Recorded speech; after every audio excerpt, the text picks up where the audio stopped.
ബിബിക്ക് ശേഷം വന്ന ഒരു മാറ്റത്തില് എനിക്ക് മാനേജറായി.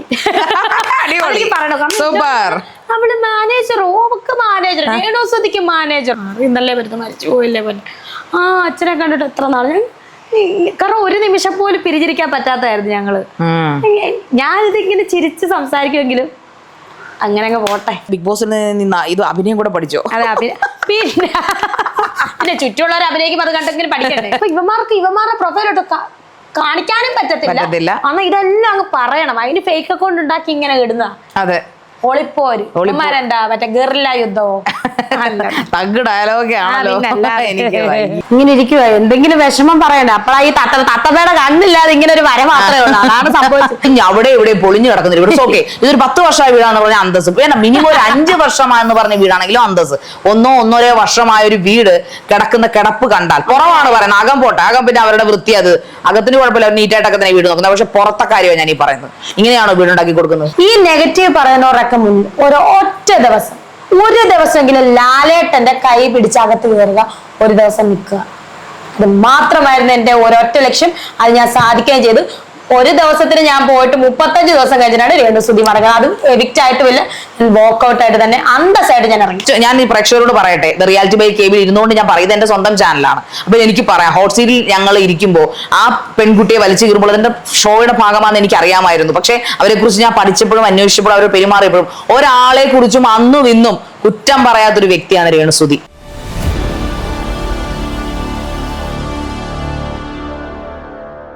ജീവിതഗന്ധിയായ മനോഹരങ്ങളായ യാഥാർത്ഥ്യങ്ങളുമായി ഇന്ന് റിയാലിറ്റി ബൈ കെബിയിൽ ഞങ്ങളോടൊപ്പം എന്നോടൊപ്പം എന്റെ പ്രിയ സുഹൃത്ത്, നിങ്ങൾ പ്രേക്ഷകർ ഒരിക്കലും പ്രതീക്ഷിക്കാത്ത എന്റെ ചങ്ക് Renusudhi, my darling, my dearest Sarika.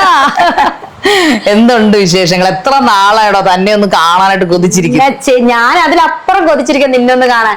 കാരണം ഇന്ന് ഞാൻ ദുബായിലാണ്, നാളെ തിരുവനന്തപുരം, പിറ്റേസം കാട്ടാക്കട, പിന്നെ കൊല്ലം, പിന്നെ കണ്ണൂര് കഴിഞ്ഞ് ബഹ്റിൻ, ഇങ്ങനെ പൊക്കോണ്ടിരിക്കുവല്ലോ. അതായത് ബിബിന്ന് 35ാമത്തെ ദിവസം ഇറങ്ങി വന്നതിന് ശേഷം രേണുസുതി കേരളത്തിൽ നിന്നിട്ടില്ല.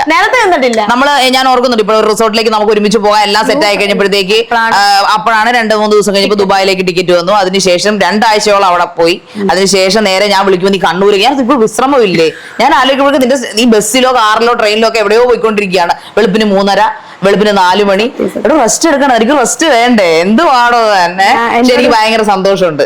കാരണം നമ്മുടെ രണ്ടുപേരുടെ ജീവിതത്തിൽ വലിയ വഴിത്തിരിവ്, അത് എന്റെ ജീവിതത്തിൽ ഒരു വലിയൊരു മൈൽ സ്റ്റോൺ. കാരണം മൈൽ സ്റ്റോൺ മേക്കേഴ്സ് എന്ന് പറഞ്ഞ ആ ഒരു ചാനലിൽ നമ്മൾ നടത്തിയ ഹോട്ട് സീറ്റ് ആയിരുന്നു. അതിന് മുൻപും പിൻപുമാണ് രേണുസുതി ശാരിക, അല്ലേ? അത് നമുക്ക് ഒരിക്കലും മറക്കാൻ പറ്റാത്ത ഒരു വളരെ മനോഹരമായിട്ട് ആദ്യമായിട്ട് കാണുന്നു. എന്നെ കുറേയധികം ആൾക്കാർ വെറുക്കുകയും തന്നെ അത്യധികം സ്നേഹിച്ചു. അതുവരെ രേണുസുതിയെ ചീത്ത വിളിച്ചിരുന്ന ആൾക്കാരൊക്കെ ഞാൻ ചോദിച്ചതിന്റെ പേരിലോ എന്തോ വെറുപ്പ് മാറി ഭയങ്കര സ്നേഹത്തിലേക്ക് വന്നു. എനിക്ക് എത്ര ആൾക്കാരാണെന്നറിയോ? ഞാനതിന് എന്റെ ആ ഒരു നമ്മൾ ചെയ്ത സാധനം ഇതൊരു ഷോയുടെ ഭാഗമാണെന്ന് പറഞ്ഞ് ഞാനൊരു വീഡിയോ എന്റെ സ്വന്തം ചാനലിൽ ഇട്ടായിരുന്നു, എന്റെ പേഴ്സണൽ ചാനൽ. അതിന് ഒരുപാട് ആൾക്കാർ മറുപടി തരികയും അതോടൊപ്പം ഒരുപാട് ആൾക്കാർ ഇതിനെ തിരക്കുകയും ചെയ്തു.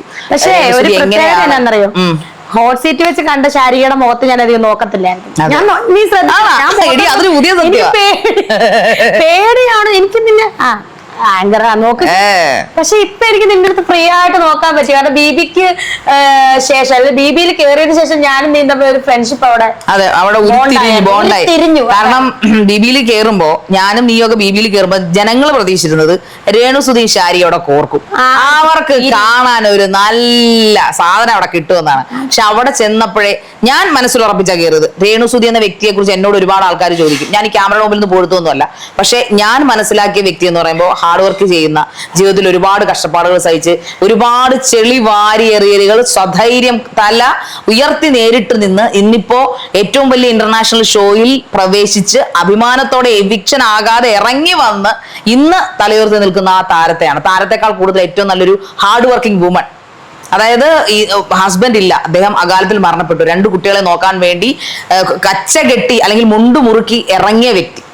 ആ റെസ്പെക്ട് എനിക്ക് അന്ന് ഫസ്റ്റ് ഞാൻ ഈ പ്രേക്ഷകരോട് പറയട്ടെ, റിയാലിറ്റി ബൈ കേബിൾ ഇരുന്നുകൊണ്ട് ഞാൻ പറയുന്നത് എന്റെ സ്വന്തം ചാനലാണ്. അപ്പൊ എനിക്ക് പറയാം, ഹോട്ട് സീറ്റിൽ ഞങ്ങൾ ഇരിക്കുമ്പോൾ ആ പെൺകുട്ടിയെ വലിച്ചു കീറുമ്പോൾ അതിന്റെ ഷോയുടെ ഭാഗമാണെന്ന് എനിക്ക് അറിയാമായിരുന്നു. പക്ഷെ അവരെ കുറിച്ച് ഞാൻ പഠിച്ചപ്പോഴും അന്വേഷിച്ചപ്പോഴും അവർ പെരുമാറിയപ്പോഴും ഒരാളെ കുറിച്ചും അന്നും ഇന്നും കുറ്റം പറയാത്തൊരു വ്യക്തിയാണ് രേണുസുതി. അതായത് അവരെ കുറിച്ച് 100 കുറ്റം പറഞ്ഞ ആൾക്കാരെ കുറിച്ച് ഒരു വാക്ക് പോലും മോശം പറയാത്തൊരു വ്യക്തി. നിവർത്തികേട് കൊണ്ട് അളം മുട്ടിയാൽ ചേരയും കടിക്കുമെന്ന് പറയുന്ന പോലെ നിവർത്തികേട് കൊണ്ട് മാത്രം പോലീസ് സ്റ്റേഷനിൽ പരാതി കൊടുത്തു. അതായത് ഒരു പെണ്ണെന്നല്ല, ഒരു മനുഷ്യജീവി സഹിക്കാതിന്റെ അപ്പുറം സൈബർ ബുള്ളിങ് നേരിട്ടിട്ടും മിണ്ടാതിരുന്നു. പക്ഷെ അവസാനം വീട്ടുകാരിലേക്ക് വന്നു കഴിഞ്ഞപ്പോ നിലനിൽപ്പില്ല, സ്വന്തം വീട്ടിൽ നിന്ന് വരെ ഇറങ്ങേണ്ടി പോരും എന്ന സിറ്റുവേഷനിലാണ് രേണു കേസ് കൊടുക്കുന്നത്. അതുവരെ കണ്ടിട്ടാണ്, അതിനെക്കുറിച്ചും ഞാൻ പ്രതികരിച്ചിട്ടാണ് പോകുന്നത്. തെറ്റ് കണ്ടാൽ തെറ്റ് ചെയ്താൽ അത് സധൈര്യം മാപ്പ് പറയാൻ തയ്യാറുള്ള വ്യക്തിയാണ് ഈ വ്യക്തി. അവരുടെ മനസാക്ഷിക്ക് നിരക്കാത്തൊന്നും അവർ ചെയ്യുന്നില്ല എന്ന് ഞാൻ ബോധ്യപ്പെട്ട ഒരാളാണ്. അങ്ങനെ ഒരാളെ എതിര് കളിക്കാൻ ഞാൻ തയ്യാറല്ലായിരുന്നു രേണു. ഞാൻ ബിബിയിൽ വന്ന് തയ്യാറല്ലായിരുന്നു. ഞാൻ അറിഞ്ഞിട്ടാണ് കയറിയത്. രേണുസുതി ഉണ്ട്, ശാരീരിക രേണുസുതിക്കെതിരെ കളിച്ചാൽ നിനക്ക് അവിടെ നിലനിൽക്കാൻ പറ്റുമെന്ന് പലരും എന്നോട് പറഞ്ഞു. പക്ഷെ ഞാനിത് ചെയ്യത്തില്ല. കാരണം എന്റെ ചാനലിൽ, എന്റെ മനസാക്ഷിയുടെ ചാനലാണ്, ആ ചാനലിൽ ഞാൻ പറഞ്ഞിരുന്ന രേണു എന്ന ഹാർഡ് വർക്കിംഗ് വുമണിനെ കുറിച്ചാണ്. അവരോട് എനിക്ക് ഒരിക്കലും എതിർക്കാൻ പറ്റില്ല. കാരണം റിയാലിറ്റി ഷോ ആണ് ബിഗ് ബോസ് എന്ന് പറയുന്നത്. നമുക്ക് റിയൽ ആയിട്ട് നിൽക്കാൻ പറ്റുള്ളൂ. റിയൽ രേണുസുതിയെ എനിക്ക് അറിയാമായിരുന്നു. റിയൽ ശാരീരികമായിട്ട് എനിക്ക് ഓടിച്ചിട്ട് ശാരീരികമായിട്ട് രേണുവിന് മുമ്പിൽ വരണ്ടായിരുന്നു അവിടെ. അതുകൊണ്ട് തന്നെ ആദ്യത്തെ ഒരാഴ്ച നമ്മൾ തമ്മിൽ അധികം ഫ്രണ്ട്ഷിപ്പ് ഇല്ലെങ്കിലും നീ എപ്പോഴും എന്നോട് അടുക്കാനായിട്ട് വന്നിട്ടുണ്ട്, എന്നോട് സംസാരിക്കാൻ വന്നിട്ടുണ്ട്. അപ്പോഴൊക്കെ ഞാൻ ഓർക്കും ഇവരെന്തായിരിക്കും എന്നോട്, അല്ലെങ്കിൽ വേറെ എടി ശാരി നീ എവിടെയാടി, എന്നെ നോക്കുന്നില്ല, എന്നെ മിണ്ടോടുന്നില്ല. അപ്പൊ ഞാനത് ഇവരെന്തായിരിക്കും, എന്നോട് ദേഷ്യമില്ല ഇവർക്ക്.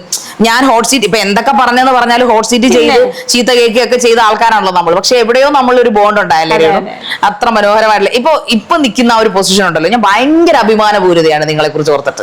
അതായത് വന്നിറങ്ങിയ ഉടനെ, അതായത് ബിബി ഹൗസിന്റെ അല്ലെങ്കിൽ ബിബി എല്ലാവരും റീൽ എടുക്കുന്നു, അല്ലെങ്കിൽ താരങ്ങളായിട്ട് ടാൻ ടാൻ ടാൻ ടാൻ ടാ പാട്ടൊക്കെ ഇട്ട് എല്ലാവരും റീൽസ് എടുക്കാൻ പോകുന്നു. ഞങ്ങൾ ബിഗ് ബോസ് താരങ്ങൾ, ബിഗ് ബോസ് സെലിബ്രിറ്റി. പക്ഷെ അതിൽ നിന്നൊക്കെ വ്യത്യസ്തയായി എന്ത് ജോലിയാണോ നേരത്തെ ചെയ്തിരുന്നത് അതേ കമ്മിറ്റ്മെന്റുകൾ കംപ്ലീറ്റ് ചെയ്യാനായിട്ട് പോകുന്നു.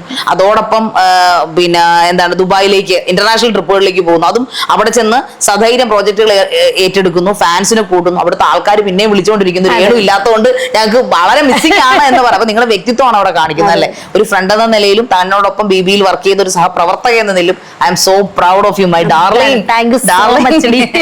പറ, ഇനി എന്താണ് വിശേഷങ്ങൾ? ഇനി എന്നാണ് ബഹറിലേക്ക് പോകുന്നത്? ബഹറിലേക്ക് മറ്റന്നാൾ പോകും. എന്താ പ്രോഗ്രാംസ്? അവിടെ ഈ പാപ്പിലോണിന്റെ പോലെ തന്നെ അവരുടെ മാനേജ്മെന്റ് ഔട്ട്ലെറ്റ് ആണ് ബഹറിലുള്ള ഒലെ എന്ന് പറയുന്ന സ്വീറ്റ് ഹോട്ടലില് ബാച്ചിലേഴ്സ് എന്ന് പറയുന്ന റെസ്റ്റോറന്റ്, അവിടെയാണ് പോകുന്നത്. എനിക്ക് പ്രത്യേകിച്ച് പറഞ്ഞ റോബി ചേട്ടനാണ് എന്നെ കൊണ്ടുപോകുന്നത്. നമ്മുടെ സൂചിച്ചേട്ടന്റെ ഫ്രണ്ടാണ്. ഈ ബാച്ചിലേഴ്സും അതുപോലെ പാപ്പിലോണിന്റെ ഓപ്പറേഷൻ മാനേജർ കൂടിയാണ് ഇദ്ദേഹമാണ് എന്നെ കൊണ്ടുപോയത്. സത്യം പറഞ്ഞാൽ നല്ലൊരു മാനേജ്മെന്റ് ആയിരുന്നു. നമ്മളെ സേഫ് ആയിട്ട് കൊണ്ടുപോയി സേഫ് ആയിട്ട് റിട്ടേൺ വിട്ടു. അതുപോലെ തന്നെ അങ്ങോട്ടും വിട്ടു, ബഹറിലോട്ട് വിടുവാണ്. അപ്പം സത്യം പറഞ്ഞാൽ അവർക്ക് നമ്മളെ കൊണ്ട് എന്താ പറയാ, നമ്മൾ അവിടെ ചെന്നിട്ട് ഒരു ദോഷം ആർക്കും, നമുക്ക് ഇവിടെ ആർക്കും ദ്രോഹം ചെയ്തില്ല, എങ്ങും നമ്മൾ ദ്രോഹം ചെയ്തു. പക്ഷെ ഞാൻ അവിടെ ചെന്നപ്പോ ഈ വിവാദങ്ങളിലെ കെട്ടടങ്ങുമെന്നാണ് ഓർത്തത്.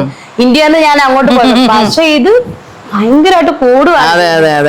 എനിക്ക് കുറെ ഞാൻ റിപ്ലൈ കൊടുത്തിട്ടുണ്ട്. പിന്നെ റിപ്ലൈ എന്തിനാ വെറുതെ, അറിയാവുന്നവർക്ക് എന്നെ അറിയാം. വളരെ പ്രമുഖരായിട്ടുള്ള നല്ല ബ്ലോഗേഴ്സ്, നമ്മുടെ ഈ ഒരു സോഷ്യൽ മീഡിയ എന്ന് പറയുന്ന നല്ലതും ചീത്തമായിട്ടുള്ള സാധനങ്ങൾ അടങ്ങിയതാണ്. അതിൽ ഈ സൈബർ ബുള്ളിങ് ചെയ്യുന്നവരൊക്കെ മുഖമില്ലാത്തവരും യാതൊരു സ്റ്റാൻഡേർഡ് ഇല്ലാത്തവന്മാരും, അത് ഞാൻ എവിടെയും വിളിച്ചു പോകും. പക്ഷേ അതിൽ നല്ല സോഷ്യൽ മീഡിയ ക്രിയേറ്റേഴ്സ് ഉണ്ട്, ഈ മൂപ്പൻസിനെയൊക്കെ പോലുള്ള ആൾക്കാർ. അവര് തെറ്റ് കണ്ടാൽ അവർ പ്രതികരിക്കുന്നു, നല്ലത് കണ്ടാൽ പറയുകയും ചെയ്യും. ഇപ്പൊ കഴിഞ്ഞ ദിവസം ഒരു പ്രമുഖ വ്ളോഗർ തന്നെ കുറിച്ചിട്ടിരുന്ന കുറെ കാര്യങ്ങൾ ഞാൻ കണ്ട് ശരിക്കും എനിക്ക് ഭയങ്കര സന്തോഷം തോന്നി. അവര് പറയുകയാണ് ജനങ്ങളോട്, നോക്ക് അവരെ കണ്ടുപിടിക്കും. മൂപ്പൻസ് ഒക്കെ പറയാൻ അയാൾ അത്യാവശ്യം സ്റ്റാൻഡേർഡോട് ചെയ്തൊരു മനുഷ്യനാണ്. എനിക്ക് ഇഷ്ടമുള്ള വളരെ വേറെ കുറെ മറ്റേ ചീവീടുകളുണ്ട്, അവരെ കുറിച്ചല്ല ഞാൻ പറയുന്നത്. പക്ഷെ മൂപ്പൻസ് ഒക്കെ തന്നെ കുറിച്ച് പറയുന്നത് കേട്ടിട്ട് ഞാൻ സത്യത്തിൽ എനിക്ക് സന്തോഷം തോന്നുന്നു. അവര് മനസ്സിലാക്കുന്നു താൻ എന്താണ് ചെയ്യുന്നത്. എടാ ഇൻസ്റ്റാഗ്രാമിലും ഞാനിപ്പോഴും എനിക്ക് ഈ ലോകത്തോട് ചോദിക്കാനുള്ള ഒന്നേ ഉള്ളൂ. എടാ ഇൻസ്റ്റാഗ്രാമിലൊക്കെ തുണി അഴിച്ചിട്ട് എന്തെല്ലാം ആൾക്കാർ കാണിക്കുന്നു ഫേസ്ബുക്കിൽ, അതായത് ഒരു റീച്ച് കിട്ടാൻ വേണ്ടിയിട്ടാണ്. ഞാൻ എല്ലാവരോടും ചെയ്തു. രേണുസുതി അന്തസ്സായിട്ട് സ്വന്തമായിട്ട് ഡ്രസ്സ് എടുത്ത് അവർക്ക് പറയുന്ന കാര്യങ്ങൾ അഭിനയിച്ച് കാണിക്കുകയോ നാഗറേറ്റ് ചെയ്ത് കാണിക്കുകയോ ചെയ്യുന്നത്. അവർ ആരുടെയും മുമ്പിൽ തുണിയഴിച്ച് കാണിക്കാൻ പോയിട്ടില്ല, ആരുടെയും കുറ്റങ്ങൾ പറയാൻ പോയിട്ടില്ല, ആരോടും പുറകെ കാല് പിടിച്ച് റെക്കമെൻഡ് ചെയ്ത് പോകാറില്ല. എല്ലാം അവരിലേക്ക് വരുന്നത് അവർ ഏറ്റെടുക്കുന്നു. അവർക്ക് പാഷൻ ആയതുകൊണ്ട് അവരിത് ചെയ്യുന്നു എന്നാണ് ഞാൻ പറഞ്ഞിരിക്കുന്നത്. അത് താൻ സധൈര്യം മുന്നോട്ട് കൊണ്ടുപോകുന്നു എന്നാണ് എനിക്ക് പറയാനുള്ളത്. പിന്നെ അടുത്ത ചോദ്യം എന്ന് പറഞ്ഞാൽ, എന്താണ് തന്റെ ബിബി ഹൗസിലെ എക്സ്പീരിയൻസ്? നമ്മൾ ഒരുമിച്ച് ആയിരുന്നല്ലോ 25.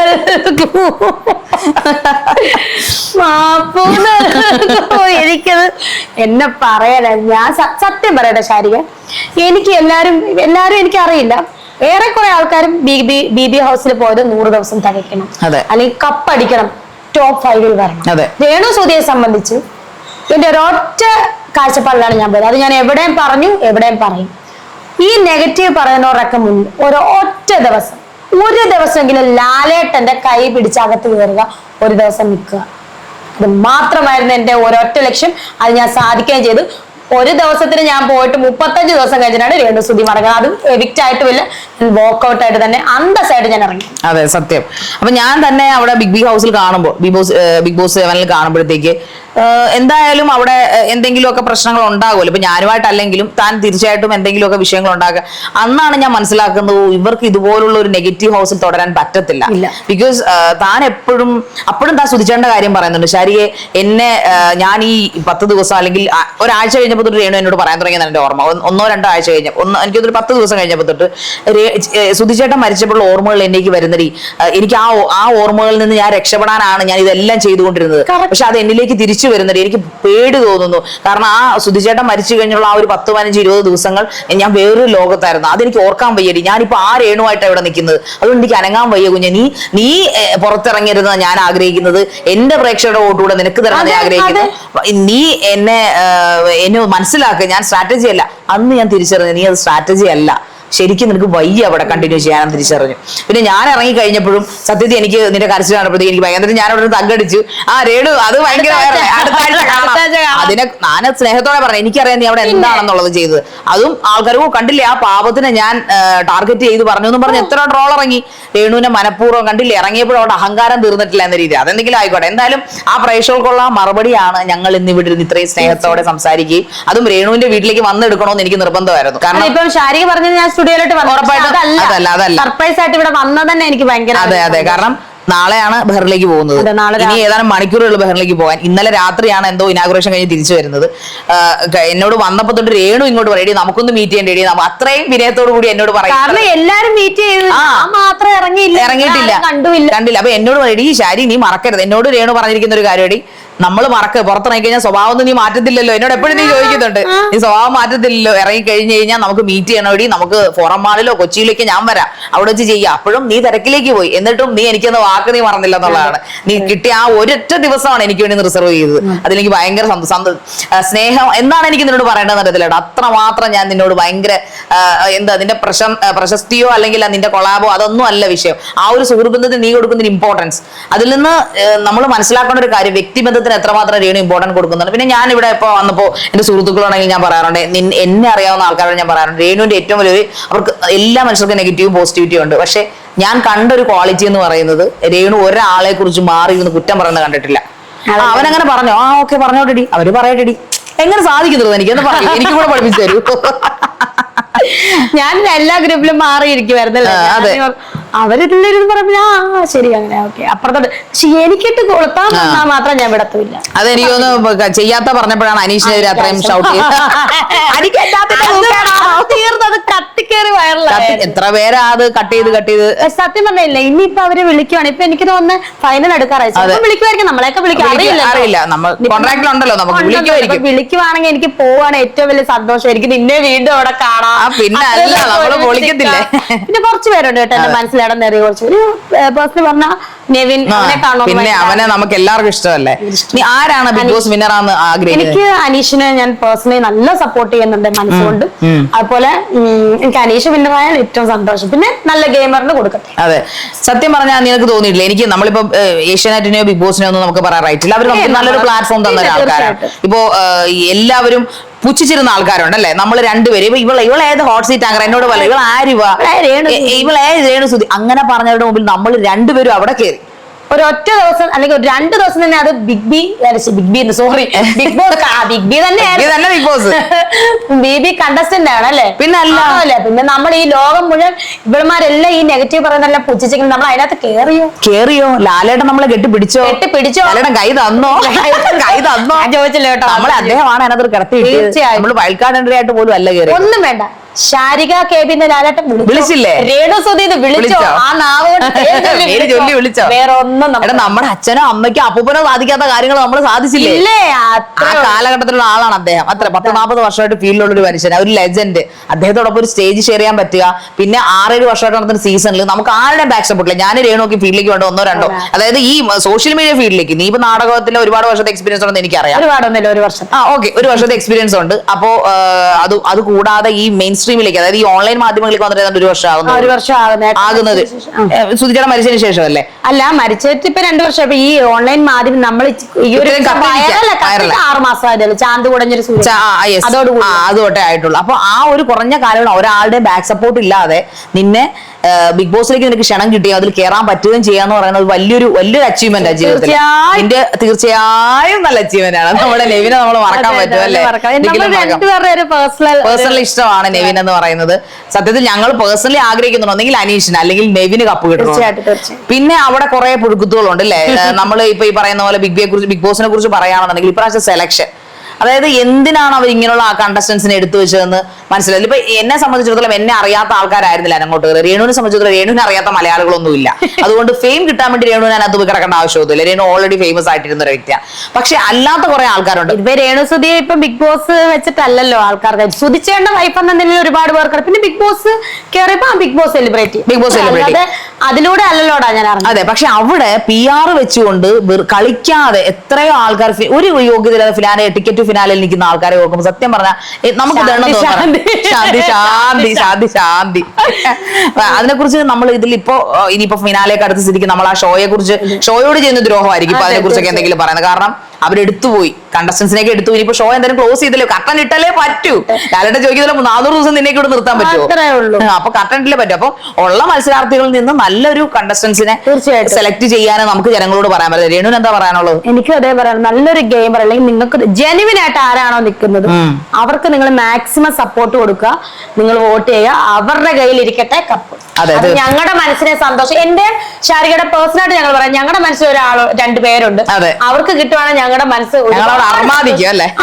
പിന്നെ കിട്ടുന്നവര് കിട്ടട്ടെ, നമുക്ക് സന്തോഷം. നമുക്ക് ഇനിയും നമ്മൾ കൂടി കാണാമല്ലോ ബിഗ് ബോസിൽ, പിന്നെയും പോകാം. ആ ഒരു ഹൗസിനെ നമ്മുടെ ഒന്നും കൂടെ ഹൗസിനെ നമുക്ക് മിസ് ചെയ്യാം. കാരണം ആ മനോഹരമായ ഒരു ഹൗസ് ആയിരുന്നല്ലേ അത്. അതിന്റെ ഓരോ പാർട്ടുകൾ ഞാൻ എന്റെ രേണുവിന്റെ സ്ഥിരം സ്ഥലം എന്ന് പറഞ്ഞാൽ ഏതായിരുന്നു? Powder room. ആ പച്ച ഡ്രസ് എന്നെ ഓർമ്മിപ്പിക്കല്ലേ, നിന്റെ പച്ച ഡ്രസ് എന്റെ ചുമലയും മഞ്ഞയും ആ പാവാടയും അല്ലെ, ആ ചുമല പാന്റ് ആണ് ഇട്ടിരുന്നത്, മഞ്ഞ പാന്റ് ചുമല വരും. എന്തുവായിരുന്നല്ലേ രേണു, അത് ഓർക്കാൻ മേലെ എനിക്ക്.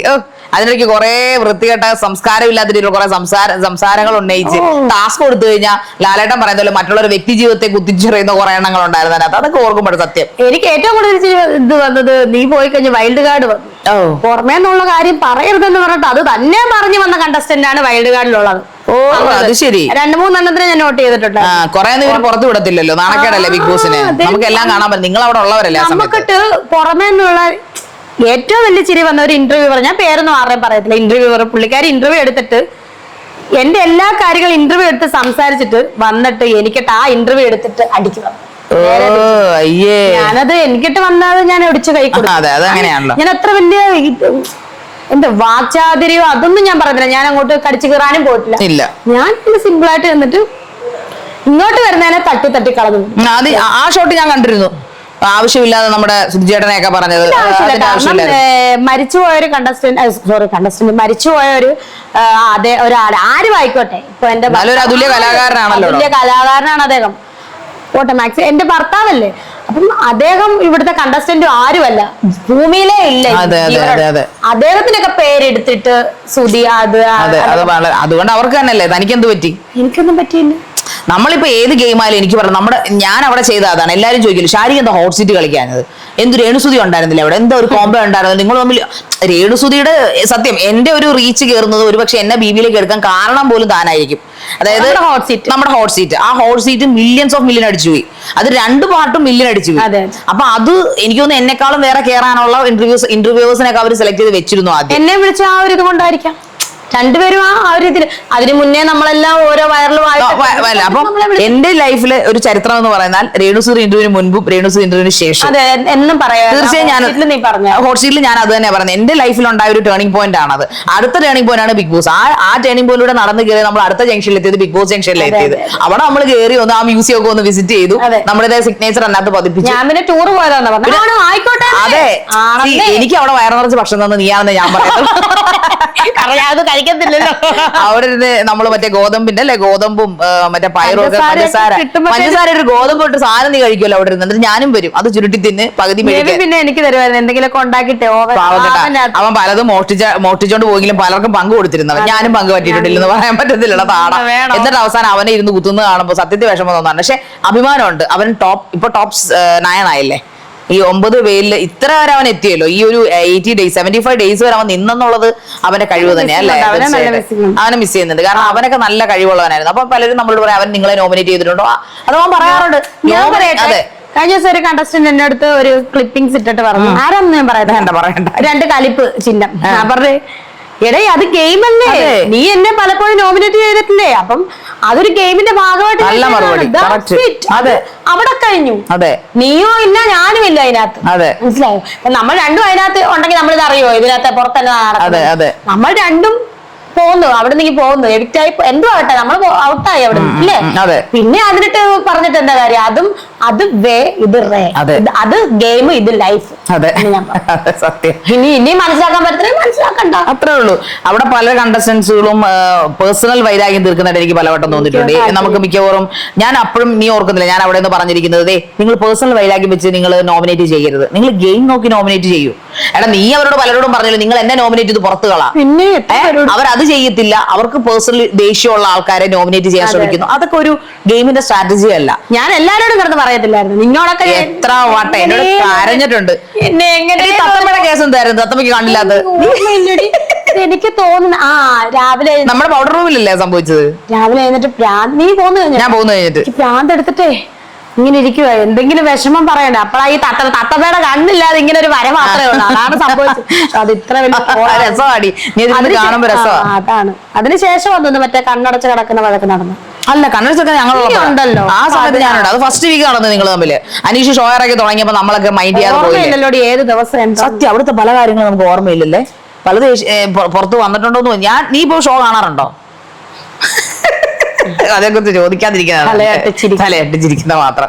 എന്തായാലും നല്ലൊരു എന്താ പറയുക അവസാനം അതിനുണ്ടാവട്ടെ നമുക്ക് പ്രാർത്ഥിക്കാം അല്ലേ. തീർച്ചയായിട്ടും നല്ലൊരു അവസാനം മീൻസ് നല്ലൊരു ഗെയിമറിന് തന്നെ ജനങ്ങൾ മനസ്സിൽ കാണുന്ന ഒരു കഥ പറയാനുള്ളൂ. ഗെയിമറിന് തന്നെ കപ്പ് കിട്ടട്ടെ എന്ന് ഞങ്ങൾ പ്രാർത്ഥിക്കും. അത് മാത്രമാണ് ഞങ്ങൾക്ക് 7ാം സീസണിലെ ഒരേ ഒരു ആഗ്രഹം. ബാക്കി എല്ലാ ആഗ്രഹങ്ങളും വെള്ളത്തിൽ വരച്ച് എന്തുവാട്ടാ കിട്ടിയാ അല്ലേ നമുക്കിനി പറയാൻ പറ്റും. നമ്മൾ ആഗ്രഹിക്കുന്നവർക്ക് കിട്ടണമെന്നില്ലല്ലോ. പിന്നെ എല്ലാം നമ്മൾ ഹാപ്പി ആയിട്ട് കൈയടിച്ചിരിക്കും. പിന്നെ ഞങ്ങളുടെ ഇപ്പോഴത്തെ ആഗ്രഹം ഫിനാലെ വീക്കിൽ പോവാണെന്നുണ്ടെങ്കിൽ അവർ വിളിക്കുവാണെന്നുണ്ടെങ്കിൽ ഞങ്ങൾ അടിച്ച് പൊളിച്ച് തിമിർത്തിട്ടേ വരത്തുള്ളൂ. അതെ അറിയത്തില്ല, ഒന്നും പറഞ്ഞിട്ടില്ല. എന്തായാലും ഫിനാലേക്ക് ചെല്ലണമെന്നുള്ളത് എഗ്രിമെന്റിൽ ഉള്ളതാണ്. അപ്പൊ എന്തായാലും 1 or 2 ദിവസം ആയാലും 10 ദിവസം ആയാലും ഇനിയിപ്പോ ഒരാഴ്ച ആയാലും ഞങ്ങൾ അവിടെ പൊളിക്കാനാണ് ഞങ്ങൾ തീരുമാനിച്ചു വെച്ചിരിക്കുന്നത്. കാരണം നമുക്കിനി ഗെയിം കളിക്കണ്ടല്ലോ. ഗെയിം കളിക്കണം. അവിടെ ചിലപ്പോ നിന്റെയൊക്കെ ചിലപ്പോ മറ്റേ ഡാൻസ് ഒക്കെ എന്തെങ്കിലും ഡാൻസ് ചെയ്യും, പാട്ട് ഡാൻസ്. പിന്നെ രേണു നല്ല ഗായികയാണെന്ന് അവിടെ വന്നത് ഞങ്ങൾക്ക് മനസ്സിലായി. നമ്മൾ എന്തോരം മ്യൂസിക് കോൺസേർട്ട് അതിനകത്ത് നടത്തിയല്ലേ. എന്തൊക്കെ പറഞ്ഞാലും എന്തോരം പാട്ട് നമ്മൾ പാടി തിമിർത്തു. അതൊന്നും പുറത്തു വന്നില്ല എന്ന് എനിക്ക് തോന്നുന്നു. എനിക്ക് അറിയത്തില്ല അതിനെ കുറിച്ച് എന്തൊക്കെയാണോ. അതൊക്കെ വന്നിരുന്നെങ്കിൽ എത്ര മനോഹരമാകുമായിരുന്നു. ഇപ്പൊ എന്ത് പറയാ ഈ അടുക്കളയില് അവർ അതിനകത്ത് ഇറങ്ങത്തില്ലെന്ന് എനിക്ക് തോന്നുന്നു. ഇപ്പോഴാണ് ഈ 75 ദിവസം കഴിഞ്ഞപ്പോഴാണ് ഇപ്പൊ ടാസ്ക് ഇപ്പൊ ഇച്ചിരി തുടങ്ങിയിരിക്കുന്നത്. അതായത് ടിക്കറ്റ് ഫിനാലെ വെച്ച് കഴിഞ്ഞപ്പോഴാണ് ഇത്തിരി ടാസ്കിലേക്ക് ആൾക്കാർ വന്നു തുടങ്ങിയത്. ബാക്കി 75 ദിവസവും വെറുതെ അടുക്കളയില മറ്റേ എന്തുവാണ് അരിപ്പില്ല, വീഴുന്നു, പിന്നെ വെള്ളം കിട്ടിയില്ല, അങ്ങോട്ട് എടുക്കുമ്പോ പഞ്ചസാര ഇവിടെ വീഴുന്നു, ഉറുമ്പ് കയറി. അവിടെ എലി കയറി ഇറങ്ങുന്നതിന് അവർക്ക് പ്രശ്നമൊന്നും ഇല്ലെന്നാ പറയുന്നത്. എലി അണ്ണാനല്ലേ എലിയും പോട്ടെ അണ്ണാനെയാ കണ്ടത്. അണ്ണാൻ പുറത്തുനിന്ന് അണ്ണാനെയൊക്കെ ബിഗ് ബോസ് കാണിക്കുന്നുണ്ടായിരുന്നു. എന്തായാലും വളരെ മനോഹരമായ നമുക്ക് അതിനകത്ത് ഉണ്ടായ നേട്ടം എന്താ അറിയണോ? ശരിക്കും പറഞ്ഞു കഴിഞ്ഞാൽ നല്ലൊരു ഫ്രണ്ട്ഷിപ്പ് ഉണ്ട് അല്ലെ. ആരും പ്രതീക്ഷിക്കാത്ത, എല്ലാരും തിരിഞ്ഞിരിക്കുമെന്ന് കരുതിയിരുന്ന 2 നല്ല സുഹൃത്തുക്കൾ ആയി നമ്മൾ മാറിയിരിക്കുന്നതാണ്. പിന്നെ അതിന്റെ വീട് ഞാൻ കണ്ടു കേട്ടോ. വന്ന് നമ്മുടെ ആ ഒരു നല്ലൊരു എന്താ റബ്ബർത്ത അറ്റ്മോസ്ഫിയർ ഒക്കെയാണ്. പക്ഷെ ഒരു കാര്യം ഞാൻ പറഞ്ഞോട്ടെ, ഇത് നമുക്ക് സംരക്ഷണം ചെയ്യാൻ പറ്റുമോ ഇല്ലയോ എന്ന് എനിക്ക് അറിയത്തില്ല. എങ്കിലും രേണു നേരത്തെ ഇതൊരു വിവാദമായ ഒരു സാധനമാണ്. അത് പറയാതിരിക്കാൻ എനിക്ക് പറ്റത്തില്ല. കാരണം ഞാൻ ദൂരെ നിന്ന് ഈ വീട് കാണുമ്പോൾ ഞങ്ങൾ കുറെ പ്രാവശ്യം ഈ വീട് കണ്ടിട്ടുണ്ട്. പുറത്തുനിന്ന് കണ്ടപ്പോ ഞാൻ എന്റെ കൂട്ടുകാരോട് പറഞ്ഞത്, എടാ ഇത് രേണു പറഞ്ഞതിൽ തെറ്റൊന്നും ഇല്ലല്ലോ, അവിടെ ഇവിടെയും പൊടിഞ്ഞു. ഇത് എത്ര വർഷമായി ചേച്ചി എന്നോട് ചോദിച്ചവര്. ഞാൻ പറഞ്ഞാൽ ഇത് ചിലപ്പോൾ 2-3 വർഷമായിരിക്കും. എന്നോട് ചോദിച്ച പറഞ്ഞു 1 വർഷമായിട്ടുള്ള ഒരു വീട്, 1 വർഷമായ വീട് നിൽക്കുന്നത് പോലെ. എന്റെ വീട് ഇതിനേക്കാളും നല്ല പഴക്കമുള്ള വീടാണ് എന്റേത്. 4 നൂറ്റാണ്ട് പഴക്കമാണ് എന്റെ വീടിന്. 10-20 വർഷമായ 25 വർഷത്തോളം മേളില്ല എന്റെ വീട് വെച്ചിട്ട്. അതിനില്ല ഇത്രയും കേടുപാടുകൾ. ശാന്തി ശാന്തി ശാന്തി. അല്ല അപ്പൊ അത് നമ്മൾ ആരെയും ഇവിടെ അനിക്കാനോ അല്ലെങ്കിൽ ഞാനിപ്പോ രേണുവിന്റെ സുഹൃത്ത്, നിങ്ങൾക്ക് അറിയാം ഞാനും രേണു എങ്ങനെയാണ് ഈ തുടങ്ങിയത്. സംസാരം ബിഗ് ബോസ് ഹൗസിൽ വെച്ച് എന്നോട് ഒരു കണ്ടസ്റ്റന്റ് ഇതിനെപ്പറ്റി ചോദിച്ചു, എന്താണ് വീട് പണിത് കൊടുത്തിട്ട് ഇങ്ങനെ പറഞ്ഞു. അല്ല അത് പുറത്ത് സംസാരിക്കണം, അകത്ത് സംസാരിക്കേണ്ട കാര്യമല്ലല്ലോ അത് ആരാണ് ഞാൻ പിന്നെ പറയാം, കണ്ടസ്റ്റന്റ് ആരാണ്. നീ ഉണ്ടെന്ന് നിങ്ങൾ എന്തുകൊണ്ട് അങ്ങനെ പറഞ്ഞു എന്ന് ചോദിച്ചു. ഞാൻ പിന്നെ അത് തട്ടി മാറ്റി കഥ വിഷയം പറഞ്ഞു, അത് അവരെല്ലാം ക്ലിയർ ചെയ്ത് തന്നു എന്ന് പറഞ്ഞ് അത് കട്ട് ചെയ്തു. ഓക്കെ, അതെ അത് രേണു നല്ല മനസ്സ്. പക്ഷെ എനിക്ക് പറയാനുള്ളത് ഒരു വീട് എന്ന് കൊടുക്കുമ്പോൾ നമുക്കറിയാം ഒരു ഇതിനകത്ത് കയറി കഴിഞ്ഞിട്ടും എനിക്കത് ഫീൽ ഞാൻ പറഞ്ഞിട്ടല്ലോ. ഇല്ല രേണു പറഞ്ഞിട്ടല്ല. വേണമെങ്കിൽ ഇതിന്റെ ലൈവിനത് ഓപ്ഷൻ ഇല്ല, ഇത് വേണമെങ്കിൽ വിശ്വസിച്ചാൽ മതി. എന്റെ നിലപാടുകൾ എപ്പോഴും ഇങ്ങനെ തന്നെയാണ്. കാരണം ഞാൻ ആരെ പഠിക്കാനാ, എനിക്ക് ആരെ പഠിക്കേണ്ട കാര്യമില്ല. ഞാൻ രേണുവിനെ ഇന്റർവ്യൂ ചെയ്തത് നെഗറ്റീവിലൂടെയാണ്.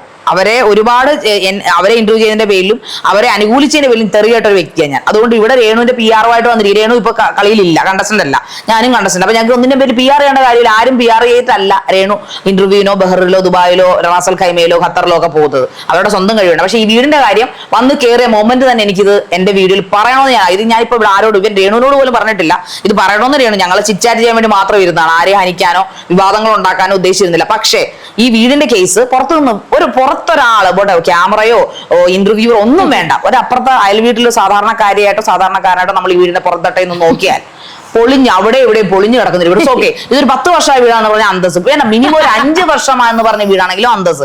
ഒന്നര വർഷമായ ഒരു വീട് കിടക്കുന്ന കിടപ്പ് കണ്ടാൽ കുറവാണ് പറയുന്നത്. അകം പോട്ടെ, അകം പിന്നെ അവരുടെ വൃത്തി, അത് അകത്തിന് കുഴപ്പമില്ല, നീറ്റായിട്ടൊക്കെ തന്നെ വീട് നോക്കുന്നത്. പക്ഷെ പുറത്തെ കാര്യമാണ് ഞാൻ ഈ പറയുന്നത്. ഇങ്ങനെയാണോ വീടുണ്ടാക്കി കൊടുക്കുന്നത്? നമ്മളൊരാൾക്ക് ശരിയാണ്, അവര് അതുല്യ കലാകാരനായ സുധിച്ചേട്ടന്റെ വൈഫാണ്, പിന്നെ അവര് അന്തസ്സായിട്ട് അവരൊരു കലാകാരിയാണ്. ഇപ്പോൾ അവർ കലയിലൂടെയാണ് ജീവിക്കുന്നത്. അവർക്ക് അന്നത്തെ സമയത്ത് ഒരുപാട് ആൾക്കാർ സോഷ്യൽ മീഡിയയിലൂടെ അന്നത്തെ അവരുടെ ആ ഒരു സമയത്ത് സഹായം കാണിച്ച സുമനസ്സുകൾക്ക് നന്ദി, ഇല്ലെന്നൊന്നും പറയത്തില്ല. പക്ഷേ അതിലൊരു കുറ്റം ഉണ്ടായാൽ അവർ അടിമയല്ല, അവരെ ആരും മറ്റേ അരി കൊടുത്ത് വാങ്ങിച്ചതല്ല, അവരെ ആരും മറ്റേ ഓരോരുത്തരും ബാർട്ടർ സിസ്റ്റം പോലെ ഇവിടെ കൊണ്ട് എല്ലാ മാസവും അവർക്ക് തിന്നാനുള്ള പലതരത്തിൽ സാധനങ്ങൾ ഇവിടെ കമത്തുന്നില്ല. അവരങ്ങനെ കമത്താനായിരുന്നെങ്കിൽ അവരിങ്ങനെ കിടന്ന് നിങ്ങൾ നോക്കുക, അതായത് 22-ാം തീയതി അല്ലെങ്കിൽ ഏതോ ഒരു 2 ആഴ്ചയോളം ദുബായി പോയ ഒരു വ്യക്തി റീൽസ് കാണുമ്പോൾ ഷൂട്ടിങ്ങിന് അടുത്ത ലൊക്കേഷനിലേക്ക് പോവുകയാണ്. എന്തുകൊണ്ടാണ് അവരങ്ങനെ പോകുന്നത്? അവർക്ക് ജീവിക്കാൻ പൈസ വേണ്ടേ? അതുകൊണ്ടാണ് അവർ വെളുപ്പിനെ 4 മണിക്ക് വന്ന അവര് പിറ്റേ ദിവസം രാവിലെ 7 മണിക്ക് എഴുന്നേറ്റ് 3 മണിക്കൂർ പോലും 7 മണിക്ക് എഴുന്നേറ്റ് ഡ്യൂട്ടിക്ക് പോകുന്നത്. സ്റ്റാറ്റസ് ഇടുന്നോണ്ടല്ല അപ്ഡേഷൻ അറിയില്ല. അവര് ട്രാവലിംഗിലാണ്. നമ്മൾ കിടന്ന് ഉറങ്ങുമ്പോൾ, ഞാൻ പോലും കിടന്ന് ഉറങ്ങുമ്പോൾ അവര് ട്രാവലിംഗിലാണ്. ഇപ്പൊ എല്ലാവരും ശ്രദ്ധിക്കുക, അയ്യോ രേണുസുതി ബഹറിൽ പോയോ, രേണുസുതി ഖത്തറിൽ പോയോ? ഇത് എന്റെ സ്വന്തം ഇതുകൊണ്ട് ഞാൻ പറയുന്നതാട്ടെ. എനിക്കത് പറയാതിരിക്കും. അവളോട് ഞാൻ ഇവിടം വരെ വന്നിട്ട് ഇത് എന്റെ മനസാക്ഷിക്ക് ഇത് പറഞ്ഞില്ലെങ്കിൽ അതൊരു നീതികേടായി പോകും. എന്റെ ചാനൽ ഞാൻ ചെയ്തില്ലെങ്കിൽ. ഇത് റിയാലിറ്റി ചാനലാണ്, ഇത് റിയാലിറ്റി ബൈ KB ചാനലാണ്. അപ്പൊ അതുകൊണ്ട് തന്നെ റിയാലിറ്റികൾ ഞാൻ വിളിച്ച് പറയാം. എനിക്ക് ആരും പേടിക്കേണ്ട ആവശ്യമില്ല. ഒരു ചാനലിന്റെ സപ്പോർട്ടോടുകൂടിയല്ല നമ്മളിപ്പോ ഇവിടെ നിൽക്കുന്നത്. നമ്മൾ 3 ഫ്രണ്ട്സ് ചേർന്നുണ്ടാക്കിയ ഒരു കമ്പനി പ്രൊഡക്ഷൻസ് ആണ് ഇത്, ട്രയൽസ് പാർക്ക് എന്ന പ്രൊഡക്ഷൻ. അതിന് കീഴിലാണ് എന്റെ ഷോ. ആ ഷോയിലാണ് ഇപ്പൊ രേണുസുതി ഇരിക്കുന്നത്. അപ്പൊ ഈ ഷോ ഓടുകയോ ഓടാതിരിക്കോ അത് ഞങ്ങളുടെ വിഷയമല്ല. പക്ഷെ കാര്യം ഞാൻ എവിടെയും പറയുന്നതാണ്, ഈ വീടിൽ പ്രശ്നങ്ങളുണ്ട്, ഇല്ലെന്ന് പറയാതിരിക്കാൻ പറ്റത്തില്ല. കാരണം ഇതിന്റെ പുറത്ത് മൊത്തം ഇടിഞ്ഞു പൊളിഞ്ഞും അവിടെ ഇവിടെയും ഫ്രണ്ടില്, അതായത് ഒരു സിറ്റ് ഔട്ടില് ഒരു മനോഹരമായ ഒരു ആർച്ച് പോലെ അതും പൊടിഞ്ഞു എന്താണ് ഇവിടെ പട്ടിയോ മറ്റേ എലിയോ ഉള്ള വീടൊന്നും അല്ല. ഇവിടെയുള്ള ആൾക്കാരൊക്കെ സാധാരണ ആരോഗ്യമുള്ള ആൾക്കാരാണ്. അവർക്ക് ഇത് ഇടിച്ചു പൊളിക്കേണ്ട കാര്യവുമില്ല. അപ്പൊ ഒരു പുതിയ വീട് കിടക്കുന്ന പോലെ അല്ല ഇത് കിടക്കുന്നത്. പിന്നെ 2012 പ്രളയമൊന്നും വന്നിട്ടില്ലല്ലോ, അതിനുശേഷം വെച്ച വീടല്ലേ ഇത്. അപ്പൊ എന്തായാലും അത് ഞാൻ രേണുസുതിയോട് 100% യോജിക്കുന്നു.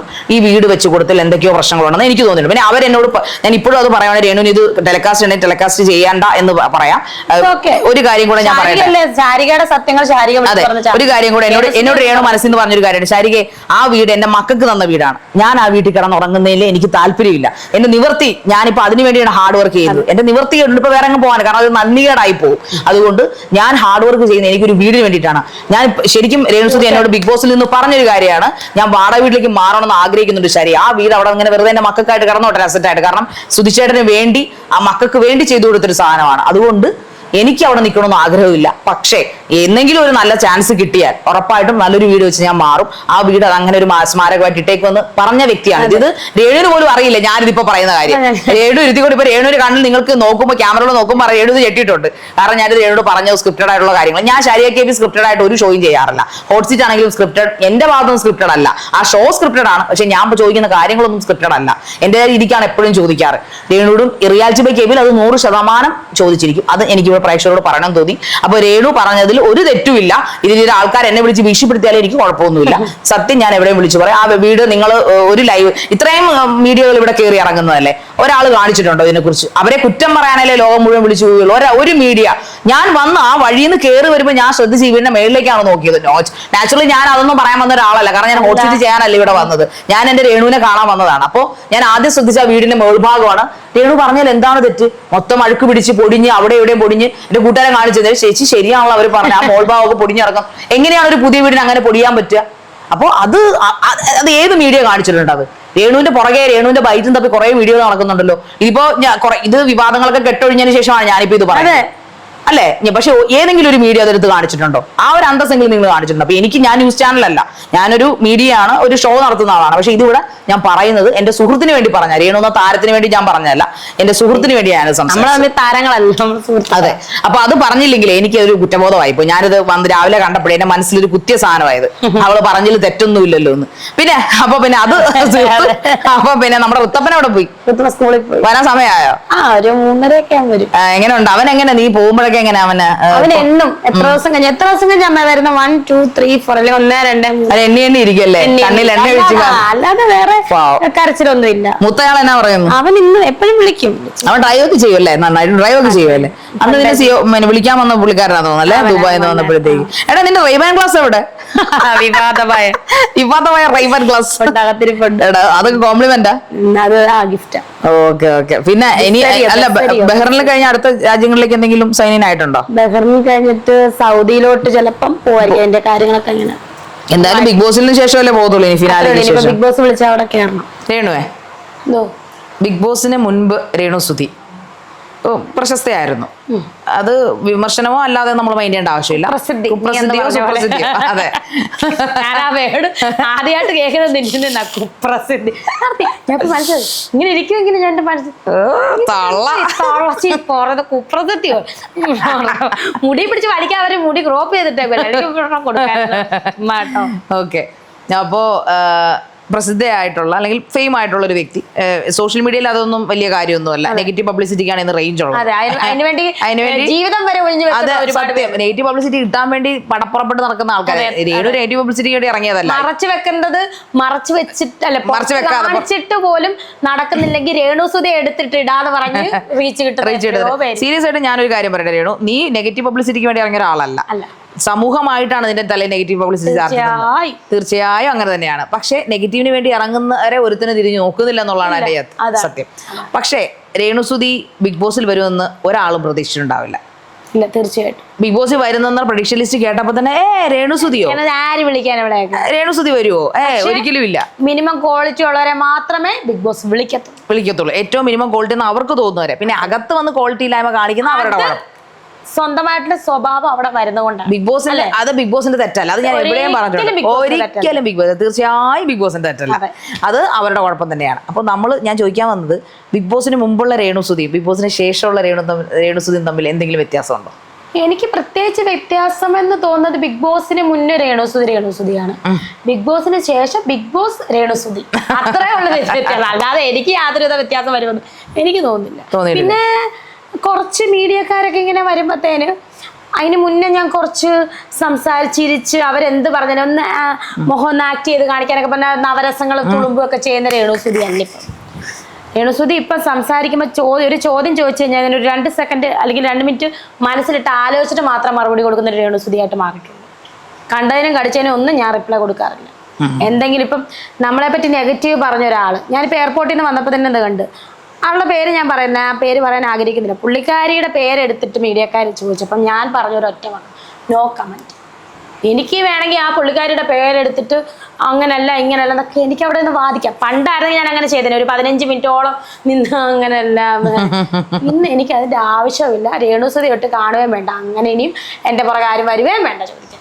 അത് അവർക്ക് തന്നെ അറിയാം. രേണു മാറിപ്പോയല്ലോ ബിഗ് ബോസിൽ നിന്ന് ഇറങ്ങിയപ്പോൾ. ജാടയൊന്നുമല്ല, നമ്മളത് എന്താ പറയുക, നമ്മുടെ മൈൻഡ് അല്ലെങ്കിൽ നമ്മുടെ സത്യം പറഞ്ഞാൽ അതൊരു ഞാൻ നമ്മുടെ സ്വഭാവ രൂപീകരണ കുഴലിനകത്തോട്ട് കയറ്റി വിട്ടിട്ട് നമ്മളെ പുറത്തു വിട്ട പോലെയാണ് എനിക്ക് തോന്നുന്നത്. നമ്മുടെ യഥാർത്ഥ സ്വഭാവം നമ്മളെ വെളിയിൽ വരും. അതെ. പിന്നെ കുറച്ച് നാളത്തേക്കും നമുക്കൊരു ഇതായിരിക്കും. ഇപ്പോഴും ആ ഒരു ഇത് പണ്ടത്തെ ബിഗ് ബോസ് ഇങ്ങനെ തലക്കിടന്ന് കറങ്ങും. അത് കുറെ നാൾ എടുക്കും. അത് ഞാനും കേട്ടിട്ടുണ്ട്. കുറച്ച് നാൾ എടുക്കും ആ ബിഗ് ബോസിന്റെ ഹാലൂസിനേഷൻ ഇറങ്ങിയ പല ആൾക്കാരിൽ നിന്നും നമുക്കത് തോന്നും. നേരത്തെ സീനിയർ ആയിട്ടുള്ള ആൾക്കാർ നമുക്ക് അയച്ചു പിന്നെ നോണ പറയുന്നു. പക്ഷെ സീസൺ 7 ആൾക്കാർക്ക് കുറച്ച് കൂടുതലാണ്. കാരണം നമ്മളെ അതുപോലെ അവിടെ എഴിന്റെ പണി തന്ന് തുടക്കം തൊട്ട്, അതായത് അന്നത്തെ അർദ്ധരാത്രി തൊട്ട് തുണി തരാത്ത സാധനം അങ്ങനെ അതിഗംഭീരമായ കഠിനമായ വേദനകൾ തന്ന ബിഗ് ബോസ് ആണ്. പക്ഷെ എങ്കിലും ഓർക്കുമ്പോൾ രസമൊക്കെ ഉണ്ടല്ലേ ബിഗ്. പിന്നെ തീർച്ചയായിട്ടും നമുക്കാണ് ഈ രസമൊക്കെ ആസ്വദിക്കാൻ, ഇത്ര കൈപ്പാർന്ന രസം ആസ്വദിക്കാൻ പറ്റും. അതെ അതെ. പുറത്തുനിന്നുള്ള ആൾക്കാർ എന്തൊക്കെയാ വിളിച്ചു പോകും. അതിനൊരു മധുരം ഉണ്ടായിരുന്നല്ലേ? അതിന് മധുരം ഉണ്ടായിരുന്നു. പുറത്തുനിന്നുള്ള ആൾക്കാർ എന്തൊക്കെയാ വിളിച്ചു പോകുന്നല്ലേ? എന്ത് പൊട്ടന്മാരാണെന്ന് ഞാൻ ആലോചിക്കുന്നത്. സത്യം പറഞ്ഞാൽ നമ്മളും ഒരു കാലത്ത് ഞാൻ ഓരോരുത്തരെ കമന്റ് ഉണ്ടോ, ഇത്ര സംസ്കാര ശൂന്യരാണോ ഈ കേരളത്തിൽ എന്ന് ഞാൻ ചിന്തിച്ചു. സത്യം. ഈ സൈബർ ബുള്ളിങ് അതിപ്പോ ഇപ്പോഴത്തെ അകത്ത് നിൽക്കുന്ന കണ്ടസ്റ്റൻസിനെ കുറിച്ചാലും പുറത്തിറങ്ങി എന്തൊക്കെ മോശപ്പെട്ട, എങ്ങനെ ഇവർക്ക് ഇത് പറയാൻ പറ്റുമെന്ന് ഞാൻ ഇപ്പോഴും ആലോചിക്കാറുണ്ട്. എടാ, ഒരാളെ കുറിച്ച് മുഖമില്ലാതെ മിക്കതും ഞാൻ എന്റെ പേഴ്സണലി വന്ന് പറഞ്ഞിട്ട് നല്ല ഷെയറിക്കിട്ട് കൊടുക്കാറുണ്ട്. ഫേക്ക് അക്കൗണ്ടിൽ നടന്നില്ല. ഞാനൊരു കാര്യം കിട്ടും. ഇപ്പൊ ഫേക്ക് അക്കൗണ്ട് എന്ന് പറഞ്ഞല്ലോ, മനുഷ്യൻ തന്നെയല്ലേ, റോബോട്ട് അല്ല. മൃഗങ്ങളോ റോബോട്ടോ അവർക്ക് അത്ര മനസാക്ഷി ഉള്ളവരാണ് മനുഷ്യനൊക്കെ. എനിക്ക് തോന്നി ഈ കമന്റ് ഇടുന്ന മനുഷ്യരെക്കാൾ എന്ത് നല്ല മൃഗങ്ങളും റോബോട്ടുകളും. അതെ, സത്യം ഇല്ലേ? തീർച്ചയായും 100% ഇവന്മാരൊക്കെ ഓർക്ക്. ഇപ്പൊ ഇവന്മാരുടെ പ്രൊഫൈലോട്ട് കാണിക്കാനും പറ്റത്തില്ല. അന്ന് ഇതെല്ലാം അങ്ങ് പറയണം. അതിന് ഫേക്ക് അക്കൗണ്ട് ഉണ്ടാക്കി ഇങ്ങനെ ഇടുന്ന. അതെ, ഒളിപ്പോര്. ഇവന്മാരെന്താ മറ്റേ ഗറില്ല യുദ്ധമോ തഗ് ഡയലോഗ് ആണല്ലോ. എനിക്ക് വയ്യ. ഇനി പുതിയ ആൽബങ്ങളൊക്കെ എന്താണ്? പുതിയ അടിപൊളി. എനിക്കിപ്പോ എന്റെ ശാരിക എനിക്കിപ്പോ വലിയ സിനിമ നടിയാകണം അങ്ങനെയുള്ള ഒരു ചിന്തയുള്ള ഒരാളെ അല്ല രേണുസുതി. സിനിമ വന്നാൽ ചെയ്യും. പക്ഷെ ആൽബം, സിനിമ, ഇപ്പൊ ആൽബം എന്ന് വെച്ചാൽ എനിക്ക് ജീവനാണ് അഭിനയിക്കാൻ. ആ ആൽബം ആ പാട്ട് കേൾക്കുമ്പോൾ നമ്മളെ ഓർക്കുക, നമ്മൾ അഭിനയിച്ച ആൽബം ഭയങ്കര ഒരു സന്തോഷമാണ്.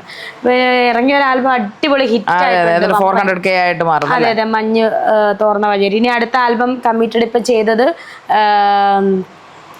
ശ്രീകുമാർ എന്ന് പറയുന്ന ഡയറക്ടറിന്റെ ആൽബം. ഇപ്പൊ ഈ ഇന്നലെ മിനിഞ്ഞാന്ന് കഴിഞ്ഞതേ ഉള്ള ആൽബം. അടിപൊളി ഒരു ആൽബമാണ് ശിശിരോ എന്ന് പറയുന്ന ആൽബം. നമ്മുടെ ഭാഗ്യനായകൻ പ്രതീക്ഷയായിട്ട് പുതിയ ആൽബങ്ങൾ എന്തെങ്കിലും ഉണ്ടോ? സംവിധായകന്മാര് പറഞ്ഞാൽ നമ്മൾ ചെയ്യല്ല. അത് നല്ല നോക്കിയിരുന്നവള അതിന്റെ ആൽബത്തിന്റെ പേരെന്താ? അത് തന്നെയല്ലേ? അത് വളരെ മനോഹരമായിട്ടുള്ള ഒരു പാട്ടായിരുന്നു അല്ലേ? എനിക്ക് ഇന്നലത്തെ ആൽബത്തെ പറ്റി പറയാനാണെങ്കിൽ ഇന്നലെ നമ്മുടെ സജീന എന്ന് പറയുന്ന വ്ളോഗ് ചേച്ചി എനിക്ക് എതിരെ വരുന്ന ഇതിന് വ്ളോഗേഴ്സിന് റിപ്ലൈ കൊടുക്കുന്നൊരു വ്ളോഗറാണ്. അവരുടെ തന്നെയായിരുന്നു അതിന്റെ അസിസ്റ്റന്റ് ഡയറക്ടർ ഇന്നലത്തെ ആൽബത്തിന്റെ. അപ്പം അടിപൊളിയായിട്ട് ആൽബം ഒക്കെ പോയി. നല്ല രസം. പുതിയ നായകൻ വന്നു പ്രതീക്ഷനെ പോലെയാണെന്ന് തോന്നുന്നു. ഞാൻ കണ്ടു ആൽബം. ഞാൻ കണ്ടു. നല്ല രസമുണ്ട് പയ്യനെ കാണാനും. നല്ല അത് മാത്രമല്ല ഒരു പ്രത്യേകത എടുത്തു പറയട്ടെ, പുകഴ്ത്തുമല്ല, തന്റെ ആ നോട്ടവും തന്റെ ആ ഒരു ഭാവം നല്ല മാറ്റങ്ങളുണ്ട്. മഞ്ഞ് തോർന്ന വഴിയായിരിക്കും. അതായത് ലിഞ്ചപ്പൻ ദുബായിലാണ്. അത് ശരി. ഞാൻ അതാ കണ്ടത്. അതിനകത്ത് പിന്നെ ഒരു സീൻ ഉണ്ടല്ലോ, അത് നോക്കുന്ന ഒരു സീൻ ഉണ്ടല്ലോ, അതിനകത്ത് ആ ഒരു പ്രണയം തുടങ്ങാൻ പോകുന്നൊരു നോട്ടമൊക്കെ അതൊക്കെ നീ നന്നായിട്ട് ഇംപ്രവൈസ് ആയിരിക്കുന്നു. അതായത് ബിഗ് ബോസിന് ഇത് അഭിനയം കൂടെ പഠിച്ചോ? പിന്നെ ചുറ്റുമുള്ളവർ അഭിനയിക്കുമ്പോൾ അത് കണ്ടെങ്കിലും പഠിക്കണ്ടേ? അത് ശരിയാ. നല്ല അഭിനേതാക്കളുടെ നടക്കാണല്ലേ? തീർച്ചയായിട്ടും നല്ല രീതിയിൽ അഭിനയിക്കുന്നവരുടെ കൂടെ തന്നെയായിരുന്നു ഞാൻ നിന്നത്. അപ്പോ തീർച്ചയായിട്ടും അവിടെ നിന്ന് എല്ലാരും ഇല്ല കേട്ടോ, എല്ലാരെയും പറയാൻ പറ്റും. കുറച്ചുപേര് നല്ല അഭിനയമാണല്ലോ. ചിലവര് ചെന്നായെ പോലെ അഭിനയിക്കുന്നു, ചിലവര് സിംഹത്തെ പോലെ ഗർജിക്കുന്നു, ചിലവര് മറ്റേ കുലസ്ത്രീ പരിവേഷം ഇട്ട് അടിയുന്നു. കാരണം ഇവരൊക്കെ ഇറങ്ങി കഴിയുമ്പോൾ നമ്മുടെ ഇന്റർവ്യൂവിന്റെ ബൈറ്റ്സ് കാണും. ഉറപ്പായിട്ടും കാണും. കാരണം ഇത് വില്ലനടിച്ച് പോകുമ്പോ ഉറപ്പായിട്ടും കാണും. ഇതിനകത്ത് രേണുസുതി ഇരിക്കുന്നുണ്ട്, ഉറപ്പായിട്ടും ഇത് വില്ലനടിക്കും. ഇപ്പൊ എങ്ങനെ സുധിച്ചേട്ടനെ മിസ് ചെയ്യുന്നു? ഇപ്പൊ സുധിച്ചേട്ടൻ ഇപ്പോഴല്ലല്ലോ, എപ്പോഴും മിസ് ചെയ്യുന്നത്. സുധിച്ചേട്ടൻ 2.5 വർഷമായാലും മിസ് ചെയ്തിട്ട്. ഞങ്ങൾ ഇടയ്ക്കിടയ്ക്ക് പറയും, എത്ര നാൾ, ഞാൻ കിച്ചനോട് പറയും, ഇവിടെ എത്ര നാളായിട്ട് അച്ഛനെ കണ്ടിട്ട്. അപ്പൊ അവന് പറയും, ഇത്രയും നാളൊക്കെ നമ്മളിൽ നിന്ന് മാറി നിൽക്കാൻ അച്ഛനെ പറ്റും. മാറി ഇന്നല്ലേ പറ്റും, മരിച്ചു പോയില്ലേ പറ്റും. അച്ഛനെ കണ്ടിട്ട് എത്ര നാൾ. കാരണം ഒരു നിമിഷം പോലും പിരിചിരിക്കാൻ പറ്റാത്തതായിരുന്നു ഞങ്ങള്.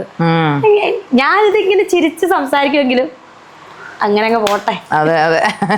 സത്യം പറഞ്ഞാൽ ഇന്നലെ ഞാൻ അമ്മേനെ കണ്ടായിരുന്നു കൊല്ലത്ത്. അതും നാടകമാണ്, അഭിനയമാണെന്ന് പറഞ്ഞു. സത്യം പറഞ്ഞാൽ ഞാൻ മീഡിയക്കാരെ കൊണ്ടുവന്നു. എനിക്ക് അതിന്റെ ആവശ്യമുണ്ട്. ഇന്നലെ ഒരു ഉദ്ഘാടനത്തിന് ചെന്നപ്പോൾ ഒരുപാട് മീഡിയാസ് ഉണ്ടായിരുന്നു. അത് അമ്മയുടെ നമ്മുടെ വേണ്ട തൊട്ടടുത്തായിരുന്നു ഉദ്ഘാടനം. അപ്പൊ എനിക്ക് അമ്മേനെ കാണാൻ പോകാതിരിക്കാൻ പറ്റത്തില്ല. അങ്ങനെ അമ്മേനെ മോനെയും പോയി ചേട്ടത്തിയൊക്കെ ഉണ്ടായിരുന്നു. കാണുമ്പോൾ ഇതറിഞ്ഞ് ഇവർക്ക് നേരത്തെ അറിയാവുന്നതാണ് ഈ വീട്. കാരണം അവര് ചേട്ടന്റെ ആണ്ടിനൊക്കെ അവിടെ പോയി എടുത്തവരാണ്. ഞങ്ങള് ഇവര് പുതിയ വീട് മാറി. ആ വീട് ഞങ്ങൾക്ക് അറിയില്ല. കിച്ചനോട് ലൊക്കേഷൻ ഇട്ട് ഞങ്ങൾ വാതിക്കെ ചെല്ലുമ്പോൾ മീഡിയക്കാരെ വെളിയിലുണ്ട്. മനസ്സിലായി? നമ്മളെന്തിനാ മീഡിയക്കാരെ കൊണ്ടുപോകുന്നേ? ഇതൊക്കെ സ്വകാര്യം. ഇവള് അഭിനയിക്കാൻ വേണ്ടിയിട്ട് ഇവള് ക്യാമറയെ നോക്കുന്നു. ഒരു ക്യാമറ ആയിരുന്നാൽ നമ്മൾ കെട്ടിപ്പിടിച്ച ഇത് എന്താ ആരെ എടുക്കുക എന്താന്ന് നമുക്കറിയാം, നമ്മൾ നോക്കത്തില്ലേ, ക്യാമറയെ നോക്കി അഭിനയിക്കുന്നു. എന്തായാലും കുറെ അധികം മീഡിയക്കാർ നിന്നെ വെച്ച് അരി വാങ്ങിക്കുന്നവരാണ്, എന്ത് ചെയ്യാൻ പറ്റും. ചിലവര് നല്ല ആൾക്കാരുണ്ടടാ, നല്ല സപ്പോർട്ട്. അല്ല, നല്ല സപ്പോർട്ട് ചെയ്ത് മേടിക്കുന്നവരല്ല കൂടുതലും, നിന്നെ ചെളിവാരി, അതായത് നിന്റെ ആൽബം അതാണ് എനിക്ക് ചോദിക്കാനുള്ളത്. ചിതൽ വ്ലോഗും ചില സത്യന്മാരും അല്ല ചില സത്യവാന്മാരും എന്നതാണോ ആന്റണിക്കാരും അമ്മാരൊക്കെ എന്റെ പൊന്നോ തൊപ്പിക്കാരും. പിന്നെ എന്ത് ചേട്ടാ, 2ാം ഭാര്യമാരും 3ാം ഭാര്യയൊന്നും വരുന്നില്ലേ? 3, 4, 5 ഒന്നും വരുന്നില്ലല്ലോ. എനിക്കറിയൂടാ. പേഴ്സണലി എന്നെ എനിക്കറിയാം, എന്നെ ഭീഷണിപ്പെടുത്തിയിട്ടുണ്ട് പലരും. എന്റെ വോയിസ് ഒക്കെ അവരുടെ സുഹൃത്തുക്കളായ മറ്റേ വ്ളോഗേഴ്സിന് കയ്യിലൊക്കെ കൊടുത്തിട്ട് ഭീഷണിപ്പെടുത്തിയപ്പോ ഞാൻ പറഞ്ഞ ഉദ്ദേശിക്കുന്ന ആളല്ല ഞാൻ എന്ന് ഞാൻ പറഞ്ഞു നിർത്തിച്ചതോടെ അവിടെ തന്നെ സംഭവം. എടാ, നമ്മളാരും ഇവരെ ചകഞ്ഞു പോയിട്ടില്ലല്ലോ, ഇവരല്ലേ നമ്മളെ തേടി വരുന്നത്. എന്തിന്റെ ആവശ്യമാണ് നമ്മൾ നമ്മുടെ കാര്യം നോക്കുക, ജീവിക്കാൻ. ഇപ്പൊ എന്തായാലും ലോകത്തിന്റെ മുമ്പിൽ നമുക്ക് വെളിപ്പെടുത്തിയിട്ടുണ്ട്. നമ്മൾ രേണുസുതി എന്ന് പറഞ്ഞ വ്യക്തി ലോകത്തിന്റെ മുമ്പിൽ, അതായത് ലോക മലയാളികൾ, നേരത്തെ കേരളത്തിലുള്ളവർക്ക് മാത്രം എന്ന് പറയാം കുറച്ച് നാൾ മുമ്പ്, ഇന്ന് ലോക ജനതയുടെ മുമ്പിൽ ഏഷ്യാനെറ്റിലൂടെ. പിന്നെ എനിക്കൊരു വലിയൊരു കാര്യം കൂടെ, ഒരു പ്രത്യേകിച്ച് ഒരു മാറ്റം കൂടെ പറയാനുണ്ട്. ബീബിക്ക് ശേഷം വന്ന ഒരു മാറ്റത്തില് എനിക്ക് മാനേജറായി. സൂപ്പർ. അവള് മാനേജറോ, മാനേജർ രേണുസുതിക്കും മാനേജറോ. ഇന്ന് രേണുസുതിക്കും അടിപൊളി മാനേജറാണ്, അടിപൊളി കരിഷ്മ എന്ന് പറയുന്നത്. അടിപൊളിയായിട്ട് നല്ല വിദ്യാഭ്യാസമുള്ള കുട്ടിയാണ്, സ്മാർട്ടാണ്, നന്നായിട്ട് എന്റെ കാര്യങ്ങള് എന്തായാലും ഹാൻഡിൽ ചെയ്യുന്നുണ്ട്. എനിക്ക് ആ ഒരു പകുതി ടെൻഷൻ ഒഴിഞ്ഞു കിട്ടി. ഫ്രണ്ടും കൂടാണ്. അതിന്റെ ഒരു മുഖത്ത് കാണാനുണ്ട് ആ ഒരു ഗ്ലാമർ. ഞാനെല്ലാം ടെൻഷൻ അടിച്ച് ഓടി. പിന്നെ ഇതെല്ലാം കൂടെ നിനക്ക് എങ്ങനെ ഹാൻഡിൽ ചെയ്യാൻ പറ്റും? ഇപ്പൊ നാട്ടിലാണെങ്കിലും പുറത്താണെങ്കിലും നിന്റെ കാര്യങ്ങൾ ഹാൻഡിൽ ചെയ്യാൻ, നിന്റെ കോൾസ് അറ്റൻഡ് ചെയ്യാനൊക്കെ ഒരാളെ വെക്കുന്ന എപ്പോഴും നല്ല തിരക്കായി. ഇതൊക്കെ കണ്ട് പഠിക്കുക. നിങ്ങൾ കണ്ട് അസൂയപ്പെടുക. കാരണം സ്നേഹമുള്ളവർ ഒരിക്കലും ഇവരെ ഇങ്ങനെ ചെളിവാരി എറിയത്തില്ല. അസൂയ മൂത്തവരാണ് ഇവരെ ചെളിവാരി എറിഞ്ഞോണ്ടിരിക്കുന്നത്. ഞങ്ങൾക്ക് ചെയ്യാൻ പറ്റാത്തത് എന്തോ രേണുസുതി ചെയ്യുന്നു, അച്ചീവ് ചെയ്യുന്നു. നിങ്ങൾക്കും ചെയ്യാൻ പറ്റും. നിങ്ങൾ കണ്ടവരുടെ ജീവിതത്തിൽ തോണ്ടുന്ന നിർത്തിയിട്ട് സ്വന്തം ജീവിതം ഫലഭൂഷ്ടിപ്പെടാനായിട്ടുള്ള വല്ല വെള്ളവോ വളവോ ഒക്കെ ഒഴിച്ചു കൊടുത്ത് അതിന് ഇച്ചിരി പുഷ്ടിപ്പെടുത്തുക. അല്ലാതെ രേണുസുതിയുടെ ജീവിതത്തിലോട്ട് നോക്കിക്കൊണ്ടിരുന്നു കഴിഞ്ഞാൽ രേണുസുതി വളർന്ന് പന്തലിച്ച് വലിയ മരമായിക്കൊണ്ടിരിക്കുന്നു. നിങ്ങൾ അവിടെ കിടന്ന് മറ്റേ എന്താ പറയുക ഉണക്കച്ചാണകം പോലെ നിങ്ങൾ അങ്ങനെ ആയി തീരുമെന്ന് എനിക്ക് പറയാനുള്ളത്. പിന്നെ ഒരു കാര്യമുണ്ട് ശാരി, എനിക്കിപ്പോ ഈ ഞാൻ എന്നും പറയുന്ന ഒഴുക്കിനനുസരിച്ച് വന്നൊരു വ്യക്തിയാണ് ഞാൻ. ഫെയിം ആകണമെന്ന് പറഞ്ഞു അത് 100% അത് എഴുതി വെച്ചിട്ടുണ്ട് തന്നെ. ഇനിയിപ്പം നാളെ ഇതെടുത്ത് ഈ സോഷ്യൽ മീഡിയ എന്നെ രേണുസുതി എന്നൊരു വ്യക്തി ഒരു പ്ലേസിലും ഇല്ലെങ്കിൽ പോലും രേണുസുതി ജീവിക്കും. ഇത് നേരത്തെ ഈ തഗ്ഗുതാൻ അടിച്ചിട്ടുണ്ട്. അതായത് ബിഗ് ബോസിൽ വന്നില്ലായിരുന്നെങ്കിലും, ഈ പറഞ്ഞ പോലെ സാധനങ്ങൾ സോഷ്യൽ മീഡിയ ഇയാളെ പൊക്കിയില്ലായിരുന്നെങ്കിലും, അല്ലെങ്കിൽ ഇങ്ങനെ താഴ്ത്തിയില്ലായിരുന്നെങ്കിലും രേണുസുതി ജീവിക്കും. രേണുസുതി നേരത്തെ പറഞ്ഞിട്ടുള്ള കാര്യം, ആ ധൈര്യമാണ് അവരെ ഇതുവരെ ഇവിടെ എത്തിച്ചിരിക്കുന്നത്. ഇങ്ങനെ ഒരു ഇനിയിപ്പോൾ നാളെ രേണുസുതിയുടെ ലൈഫിൽ നാളെ ഇനി എമിറേറ്റ്സിന്റെ ഫ്ലൈറ്റിൽ നിന്ന് നേരെ ബഹറിലേക്ക് പറക്കാൻ പോകുന്നു. അത് സ്വന്തം കാശ് മുടക്കി ടൂറിന് പോവുമല്ല, പ്രോഗ്രാം ചെയ്യാനായിട്ട് അവർ സ്പോൺസർ ചെയ്തിട്ട് പോവുകയാണ്. അവർ വിസ ഇറക്കി, അവർ സ്പോൺസർ ചെയ്തിട്ട് അവരുടെ അക്കോമഡേഷനിൽ അവരുടെ കോംപ്ലിമെന്റ് സാധനങ്ങൾ കാർഗോയിൽ വരെ അയച്ചു കൊടുത്താണ് കൊണ്ടുപോകുന്നത്. അപ്പൊ അത്രയും ലെവൽ രേണുസുതി എത്തിയെങ്കിൽ അത് അവരുടെ മാത്രം ഡിറ്റർമിനേഷൻ ആണെന്ന കാര്യത്തിൽ ഒരു സംശയമില്ല. അതിൽ I am proud lady, I am proud, you are such A strong lady, ഒരു സംശയമില്ല. അപ്പൊ എന്തായാലും എനിക്ക് ഇന്നിവിടെ ഒരു ക്ഷണം തന്നതിലും ഞങ്ങളുടെ എൻ്റെ ഫാമിലി എന്ന് പറയുന്നത് എൻ്റെ ചാനലാണ്, ഫാമിലി മെമ്പേഴ്സ് എല്ലാവരും ഉണ്ട്, അവരെയൊക്കെ വിളിച്ചതിലും എല്ലാവരും ഒരുപോലെ സൽക്കാരം, അതായത് എന്നെ വിളിച്ച് സ്നേഹിച്ച പോലെ തന്നെ നീ ഞങ്ങളുടെ എല്ലാവരെയും സ്വീകരിക്കുകയും സൽക്കരിക്കുകയും ചെയ്ത അതിൻ്റെ നല്ല മനസ്സ്, ആ നല്ല മനസ്സ് കണ്ടുവന്നൊരു വ്യക്തിയാണ് ഞാൻ. അതുകൊണ്ട് എനിക്ക് ഭയങ്കര അഭിമാനം തോന്നുന്നു. എൻ്റെ ചാനൽ ആദ്യത്തെ ഗസ്റ്റ് ആക്കണം ഞാൻ ആഗ്രഹിച്ചാണ്. നിന്റെ തിരക്കുകൾ കൊണ്ട് എനിക്കത് പറ്റിയില്ല. അപ്പോൾ ഉറപ്പായിട്ടും എനിക്ക് ഒരുപാട് സന്തോഷമുണ്ട് എന്നെ ഇവിടെ ക്ഷണിച്ചതിലും ഞങ്ങൾക്ക് ഇങ്ങനെ ഒരു ഓപ്പർച്യൂണിറ്റി തന്നതിലും. നീ ഇനി ഒരുപാട് ഉയരങ്ങളിലേക്ക് പറക്കട്ടെ. ഇനി യൂറോപ്യൻ ട്രിപ്പുമായിട്ട് വരുമ്പോൾ അടുത്ത ഇന്റർവ്യൂ നമുക്ക് ചെയ്യാം. തീർച്ചയായിട്ടും ഉടനെ കാണും. തീർച്ചയായിട്ടും അങ്ങനെ ഉണ്ടാവട്ടെ. നമുക്ക് ഇടയ്ക്കൊക്കെ ഇച്ചിരി ചാൻസ് ഒക്കെ വാങ്ങിച്ചു തീർച്ചയായും.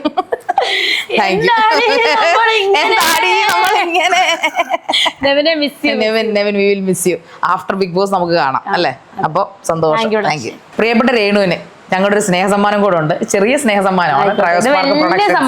ഞങ്ങളുടെ ട്രയോസ്പാർക്ക് പ്രൊഡക്ഷൻസിന്റെ വക ഞങ്ങളുടെ സ്പോൺസർ ആയിട്ടുള്ള മാംഗോ ബ്രാൻഡ്സിന്റെ ഒരു ചെറിയ സ്നേഹോപകാരം. Thank you so much.